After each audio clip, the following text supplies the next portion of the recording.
Halo teman-temanku semuanya di seluruh Indonesia.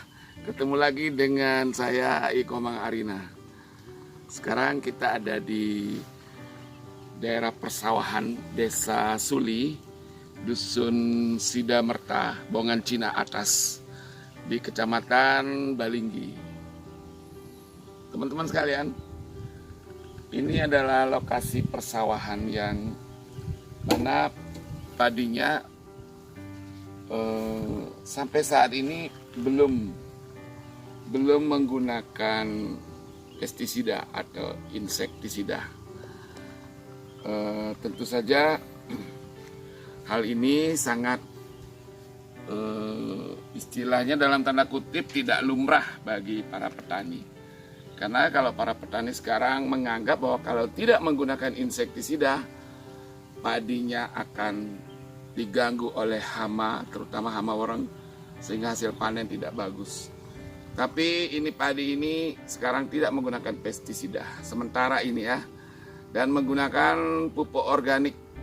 Salah satu pupuk organik yang sedang ngetren yaitu pupuk eco farming. Teman-teman sekalian, kita bicara tentang kesehatan makanan. Tapi sebelum itu saya ingin teman-teman sekalian untuk berhenti sejenak untuk nge-like dan subscribe bagi yang belum subscribe. Kalau videonya ini bagus, tolong share ke teman-teman dan saudara-saudara sekalian. Ya, ngomong-ngomong soal padi ini akan menjadi beras yang merupakan bahan pangan utama bagi kita semuanya. Teman-teman sekalian, mari kita bicara tentang beras dan kesehatan. Kalau kita sadari semuanya bahwa di Indonesia ini belum makan, katanya belum makan kalau belum makan nasi. Jadi beras itu sangat memegang peranan penting dalam pangan, dalam stok pangan ya.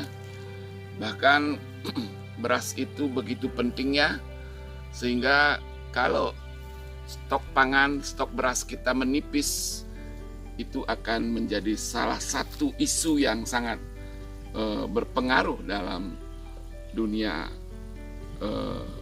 kita. Baiklah teman-teman, saya ingin berbicara khusus mengenai bagaimana pengaruh kesehatan yang ditimbulkan oleh beras ya. Selama ini para petani sudah terbius oleh satu konsep bahwa kalau tidak menggunakan racun maka mereka tidak akan mendapatkan hasil. Dan racun itu disemprotkan pada padi khususnya, bisa sampai berulang kali dalam satu masa pertanaman. Bisa saja sampai 7 kali ya, sampai dia panen. Bahkan kalau terjadi serangan hama yang berat, menjelang akan panen, padi pun masih harus disemprot supaya selamat dari serangan ulat. Nah, inilah yang patut menjadi perhatian bagi dunia kesehatan. Karena mau tidak mau kita harus mengkonsumsi beras yang dimana banyak sekali mengandung residu racun atau zat kimia berbahaya. Sudah pasti beras itu akan mengandung residu racun ya, terutama pada kulit padi. Karena kulit padi itu yang pertama sekali menerima racun. Nah, jika kulit padi itu digunakan sebagai pakan ternak, misalnya ya, yang namanya dedak ya. Dedak itu pun harus dikonsumsi oleh ayam, oleh babi, oleh itik, oleh sapi, di mana dagingnya itu juga akan menjadi konsumsi kita. Nah, kita sudah mengkonsumsi beras, sudah mengkonsumsi daging, Belum lagi kalau sayur-sayurannya juga disemprot dengan pestisida. Oleh karena itu, dalam hal ini, saat ini, dengan adanya konsumsi racun yang sangat berat, yang sangat banyak pada tanaman, maka otomatis juga manusia akan mendapatkan racun. Secara tidak sengaja dikonsumsi, dan itu akan terakumulasi di dalam tubuh kita, sehingga itu akan bisa berpengaruh. Pengaruh yang paling jelas, yang nyata itu adalah pengaruh pada hati, pada ginjal, pada sumsum tulang, pada sel-sel darah, sehingga secara tidak disadari itu akan menurunkan derajat kesehatan kita. Teman-teman sekalian, khususnya para petani yang menggunakan racun itu untuk menyemprot padi, secara langsung dia menghirup racun itu langsung ke dalam paru-paru dan masuk ke dalam darah. Lalu dia akan mempengaruhi sel-sel darah merah. Dia akan mempengaruhi sumsum tulang. Sehingga pada suatu saat orang itu akan mengalami gangguan sel darah merah, atau juga bisa mengalami gangguan sumsum tulang. Dan ini juga ditengarai sebagai penyebab yang namanya cancer. Nah, teman-teman sekalian, tentu saja kita berharap para petani sekarang mulai sadar untuk mengurangi penggunaan racun. Seperti yang kita lihat pada padi ini sampai saat ini menurut pemiliknya belum menggunakan pestisida. Ya, nanti akan kita bicara langsung dengan Pak taninya yang mengelola padi ini. Ya, teman-teman sekalian, sekarang kita akan menanyakan langsung kepada Pak Nyoman yang memiliki lahan ini, dan dia langsung merawat padinya mulai dari sebelum menanam ya sampai saat ini. Pak Nyoman, menggunakan produk apa ini padinya? Eco farming, Pak. Eco farming. Ya. Eco farming. Eco farming kalau saya tahu itu dia harus digunakan tanpa racun waktu menyemprot. Betul, Pak? Iya, Pak. Bapak menggunakannya sejak awal atau sudah setelah tanam? Ini kan tabur, Pak, ya. Tabur. Setelah tabur disemprot. Setelah tabur, berapa hari setelah tabur? 2 hari. 2 hari. Oke, baik. Sekarang sudah berapa kali digunakan produk eco farming?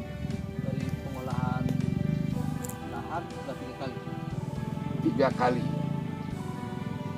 Kalau saya lihat padinya ini sangat bagus kalau saya lihat. Menurut Pak Nyoman bagaimana? Sama, Pak. Bagus juga ya. Nanti kita perbandingkan dengan padi di sebelah. Kalau teman-teman di sini apakah juga menggunakan racun? Iya, racun, Pak. Saya kemarin, Pak.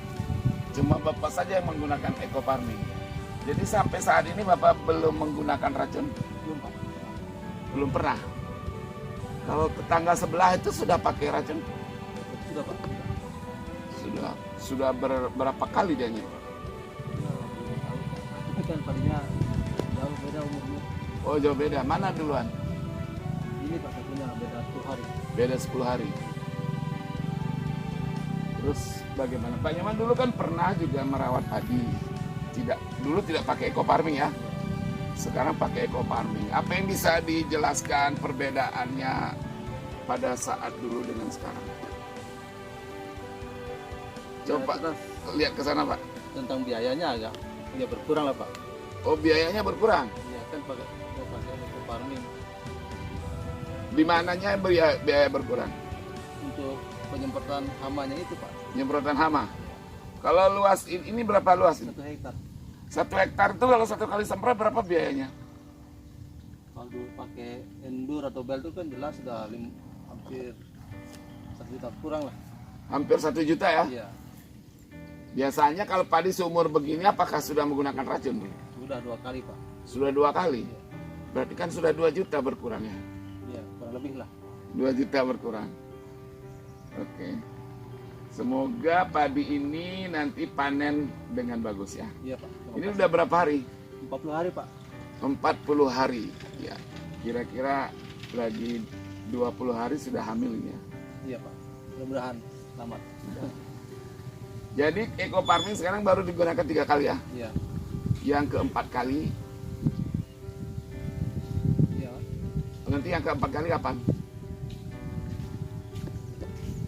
Kapan ya? Belum umur 56 hari. Ini ya? kan udah umur 40 hari ya. Iya. Berarti lagi 16 hari. 16 hari ya. Lagi 16 hari penggunaan eco farming. Oke, terima kasih penjelasannya Pak Jovan. Semoga padi ini tumbuhnya bagus Ya, dan panennya bagus. Ya teman-teman sekalian, demikianlah tadi penjelasan dari petani yang telah menggunakan produk eco farming selama padinya ini berumur 40 hari ya. Teman-teman sekalian, saya perlu tegaskan lagi bahwa bagaimanapun juga kita harus mengkonsumsi makanan yang aman dari racun. Produk eco farming itu sangat bermanfaat untuk berbagai macam tanaman, terutama tanaman sayuran, buah-buahan, dan tanaman palawija yang lain. Saya sarankan kepada teman-teman untuk tetap pada penggunaan bahan organik ya, apapun mereknya ya.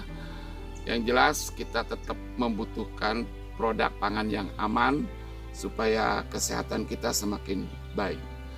Terima kasih atas perhatian teman-teman sekalian. Bagi yang belum like, yang belum subscribe, saya harap teman-teman untuk memberikan like dan subscribe dan share apabila video ini bermanfaat. Terima kasih. Wassalam.